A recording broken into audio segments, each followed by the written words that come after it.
நட்புக்களே வணக்கம். Hi to all. எல்லாம் நல்லா இருக்கீங்களா? ரொம்ப இன்ட்ரெஸ்டிங்கான ரெசிபி தான் இது.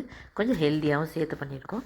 கண்டிப்பாக ட்ரை பண்ணி பாருங்கள். எல்லாருக்கும் பிடிக்கும். குழந்தைங்களோட ரொம்ப favourite.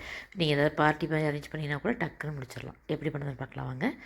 Mushroom cheese sandwich green சட்னியோட. ஃபஸ்ட்டு வெங்காயம் ஒரு மீடியம் சைஸ் பெரிய வெங்காயத்தை நைஸாக அரிஞ்சிட்டு எண்ணெயில் நல்லா வதக்கிக்கோங்க. லைட்டாக அதுக்கு தகுந்த உப்பு மட்டும் போட்டுக்கோங்க. பூண்டு வந்து ஒரு 10 பூண்டு உரிச்சிட்டு சின்னதாக நைஸாக கட் பண்ணது அதையும் போட்டுக்கோங்க. ஏன்னா நம்ம இதுக்கு இஞ்சி பூண்டு பேஸ்ட் போட போகிறது இல்லைப்பா. இது கொஞ்சம் லைட்டாக டிஃப்ரெண்ட்டாக இருக்கும். சின்ன தக்காளி அதில் வந்து பழுத்ததாக சின்னதாக நைஸாக கட் பண்ணி போட்டுக்கிறோம்.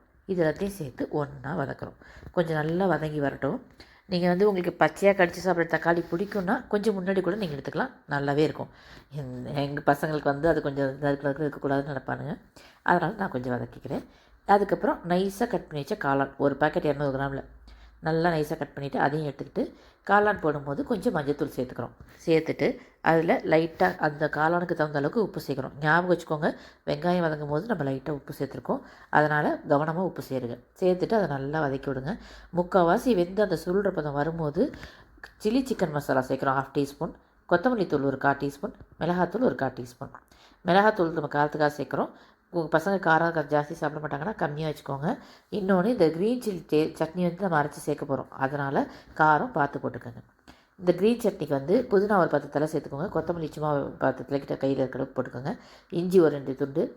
புளி வந்து ஒரு சின்ன புளி கொடிவன சைஸுக்கு. உப்பு சேர்த்துட்டு பெரிய நெல்லிக்காய் இருக்குது இல்லையா, அதை வந்து ஒரு நெல்லிக்காயை அரைஞ்சி சின்ன சின்ன பீஸாக அரைஞ்சி அதையும் சேர்த்து போட்டு அரைச்சி எடுத்துக்கிறோம். சரியா? இந்த பெரிய நெல்லிக்காய் சேர்க்கறதுனால விட்டமின் சி ரொம்ப இருக்கிறதுல நம்ம உடம்புக்கு ரொம்ப நல்லது. உங்களுக்கு வந்து நல்ல ஒரு டேஸ்ட்டும் சூப்பராக இருக்கும். நீங்கள் ட்ரை பண்ணி பாருங்கள். ரொம்ப அருமையாக இருக்கும். இதை வந்து அரைச்சி எடுத்துக்கோங்க. இப்போ இதில் வந்து நான் பச்சை மிளகாய் சேர்க்கலப்பா. உங்களுக்கு காரம் வேணால் ஒரு பச்சை மிளகாய் இதில் நீங்கள் சேர்த்துக்கலாம். நான் பசங்களுக்கு செய்கிறதுனால காரம் வேண்டாம் நான் சேர்க்கலைனாலும் டேஸ்ட் ரொம்பவே அருமையாக இருக்கும். இப்போ நம்ம என்ன பண்ணுறோம், சாண்ட்விச் ப்ரெட்டை வந்து ஃபஸ்ட்டு நெய் விட்டு நம்ம டோஸ்ட் பண்ணி எடுத்துக்கிறோம். இதுக்கு நீங்கள் பட்டர் கூட விடலாம். ரொம்ப அருமையாக இருக்கும். அந்த வாசம் சூப்பராக இருக்கும். நல்லா ஈவனாக ரோஸ்ட் ஆகி வரும். என்கிட்ட இப்போ கையில் பட்டர் இல்லைங்கிறதுனால நான் நெய் சேர்த்துக்கிறேன். நெய் சேர்த்துட்டு நல்லா அந்த ப்ரெட்டை வந்து ரொம்ப ஸ்லோ ஃப்ளேமில் வச்சு நல்லா நிதானமாக ஃப்ரை பண்ணி எடுத்துக்கோங்க. கொஞ்சம் விட்டிங்கன்னா கூட மேலே கொஞ்சம் கருப்பாயிடும். அதனால தான் இந்த மாதிரி சொல்கிறேன். அதுக்கப்புறம் சீஸ் ஸ்லைஸை வந்து ஒரு பீஸ் அப்படியே அது மேலே வச்சுட்டு க்ரீன் சட்னி இருக்குது இல்லையா, அதை வந்து நம்ம மேலே அப்படியே போட்டு ஸ்ப்ரெட் பண்ணி விட்றோம். நல்ல நிதானமாக ஃபுல்லாக ஸ்ப்ரெட் பண்ணி விட்டுட்டு நம்ம வதக்கி வச்சுருக்கோம் இல்லையா மஷ்ரூம், அதை வந்து எடுத்து இப்போ அது மேலே கொஞ்சம் கொஞ்சமாக அங்கே வைக்கிறோம்.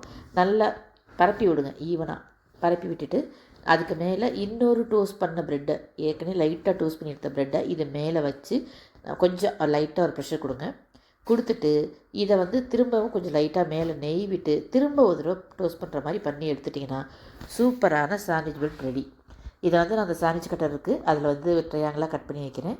இதை பாக்ஸுக்கு வைக்கும் போது இந்த மாதிரி வச்சிங்கன்னா ஈஸியாக பாக்ஸில் வச்சிடலாம். பசங்களுக்கு வந்து கொஞ்சம் சாஸ் போட்டு கொடுத்தீங்கன்னா அருமையாக இருக்கும். ட்ரை பண்ணி பாருங்கள். தேங்க்ஸ் ஃபார் வாட்சிங்.